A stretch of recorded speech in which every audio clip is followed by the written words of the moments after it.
It's real out here on these streets. It is not just a black problem. It is an all-people problem. It should be everybody's responsibility. Just tell them, man, we got to step up. We got to be world changers because we have a future ahead of us that we can change. We can change everything, impact the whole world. KSLA News 12 presents Taking Back Our Streets. Welcome to this special broadcast, Taking Back Our Streets.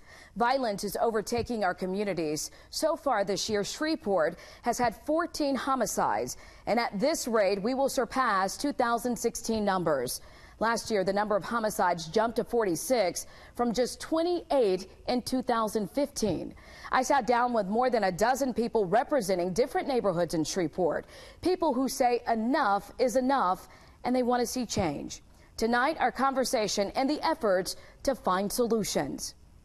We begin with a Southwood High School senior. Quincy Ott has a 4.5 GPA. He ranks number 4 in his class, and he is the senior class president. This fall, Quincy plans to head to Southern University in Baton Rouge with goals of becoming an anesthesiologist.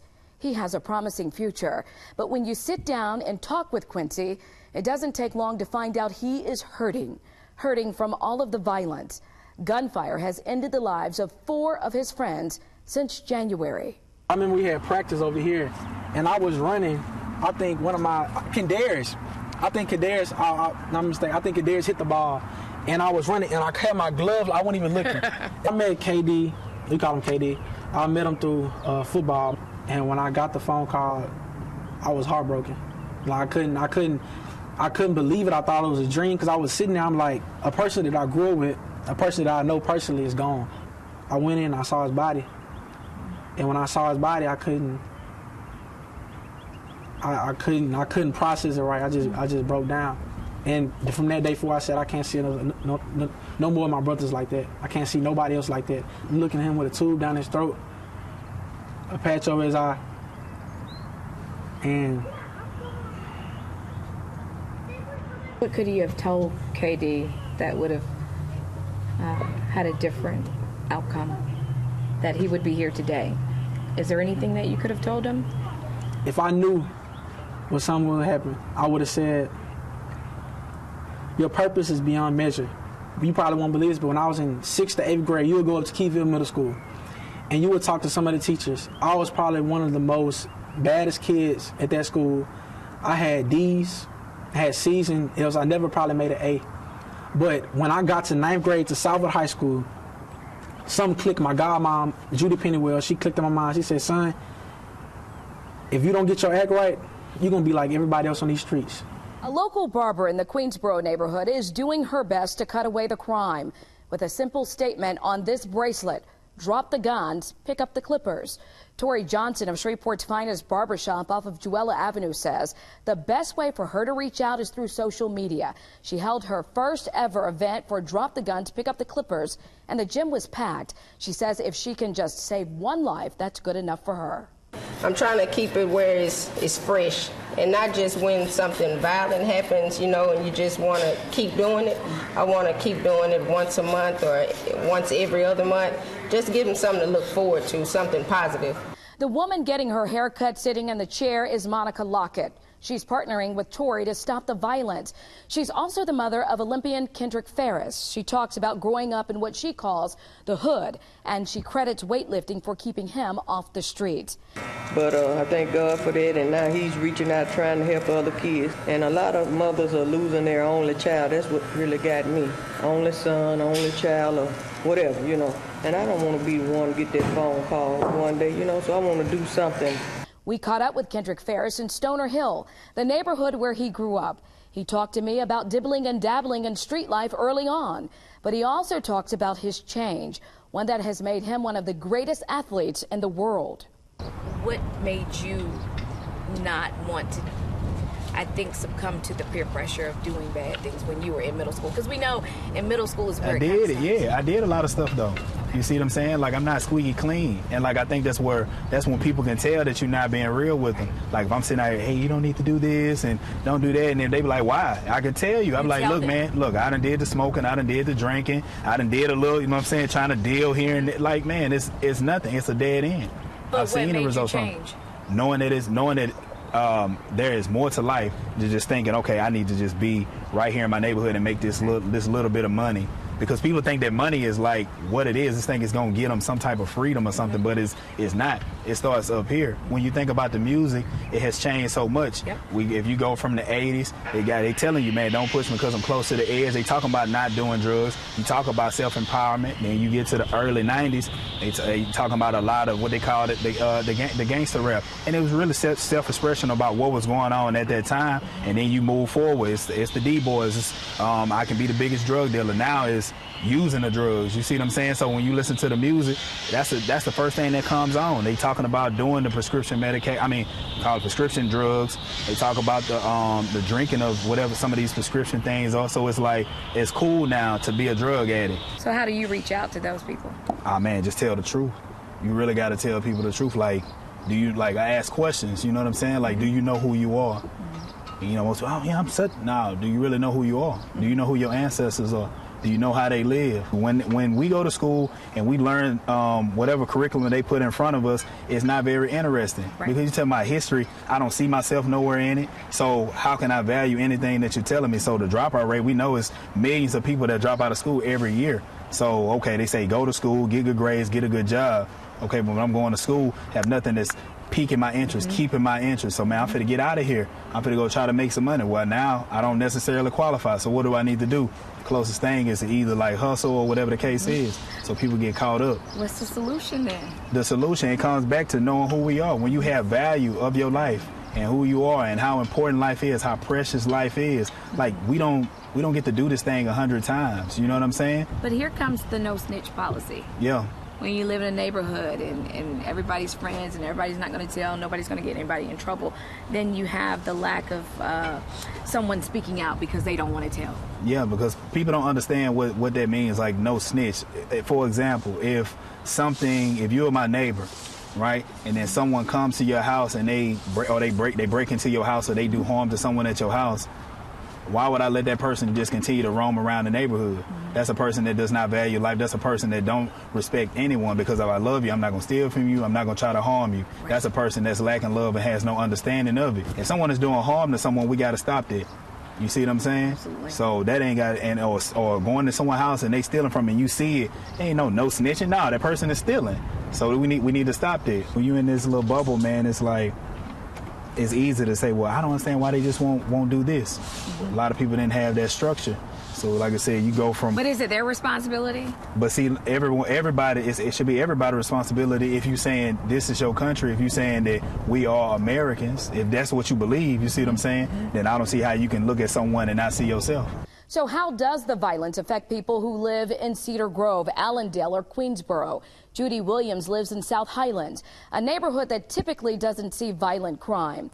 But she says the violence as a whole impacts the whole city.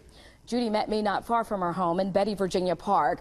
We talked about the violence, solutions, and white privilege. If something impacts one resident, it impacts all of us.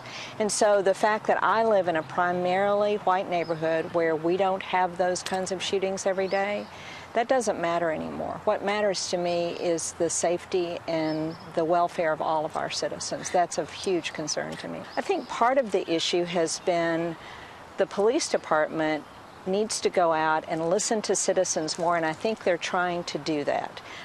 They've certainly beefed up their community liaison officers, going out in the neighborhoods and listening to people.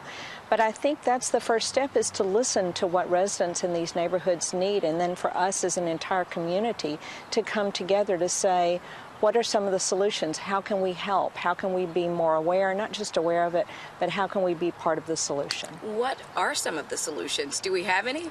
I do think the community liaison officers are part of the solutions. I know they've gotten more active, getting out in the neighborhoods, getting to know people.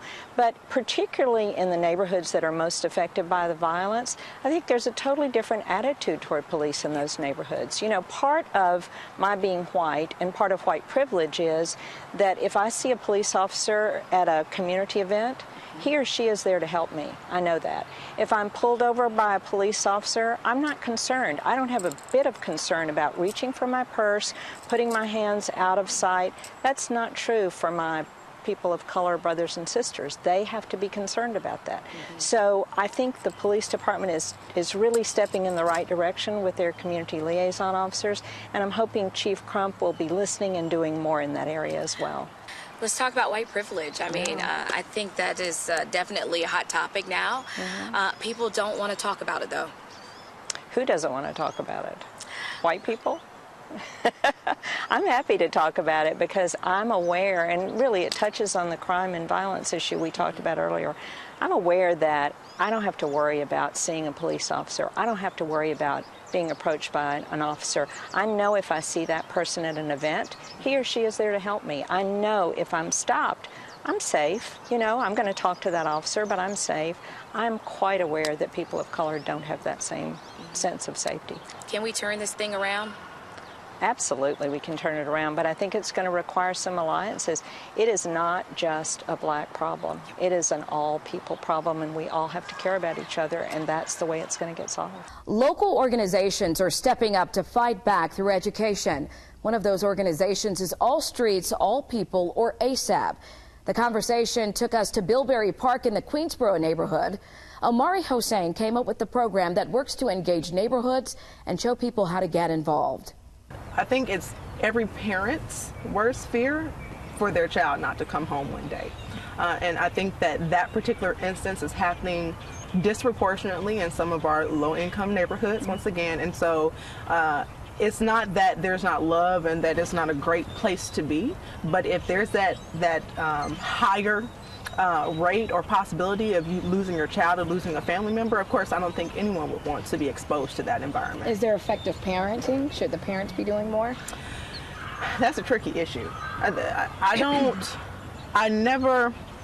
I think the community should be doing more, period. I think that we do have an issue in our community with parenting, as far as parenting skills, access to resources, generational poverty, educational attainment. There's so many different aspects.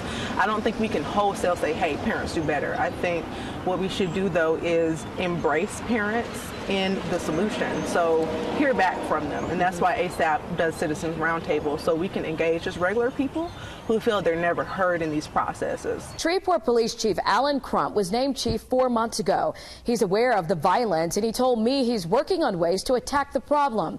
He's come up with several possible solutions, one being putting the commands back into cars with officers. He's hoping that bridges communication. Another is looking for more funding for special operations. I sat down with the chief at Cherokee Park. What would you say are your challenges? Just getting out into the communities and trying to get the citizens to accept us, to accept what we do as law enforcement officers, to not be afraid of the uniform, to not be afraid of being seen talking to the police. We are in the communities, and can we be more visible? Probably so. But to say that we're not, it's down as such that it appear as though we're not doing anything, I take issue with that, because our men and women are patrolling. We run a lot of operations, and those operations were run from funds that were given to us by the city council.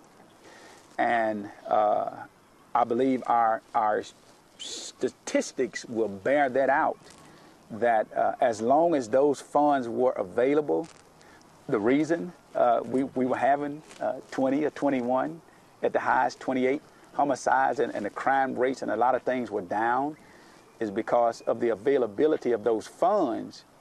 When we saw an uptick in something, we could put together an operation and deal with it. We can put together. You can't do that now? Well, that's overtime money, and we're doing it now, but we did lose that funding that was set aside from that, so that those operations could be put in to as soon as it was noticed. We could do an operation and send them in to work that. If something else happened in another district, in another area of town, we can put together an op order, go in and address it. And so you need more money. Yes. We started the conversation, and it must continue to find solutions. So we leave you with this question. What are you doing to make our neighborhoods safer? We want to share the efforts that could lead to safer communities. Email takingbackourstreets@ksla.com. We're going to keep asking those tough and difficult questions and hold those in our communities and those in power accountable.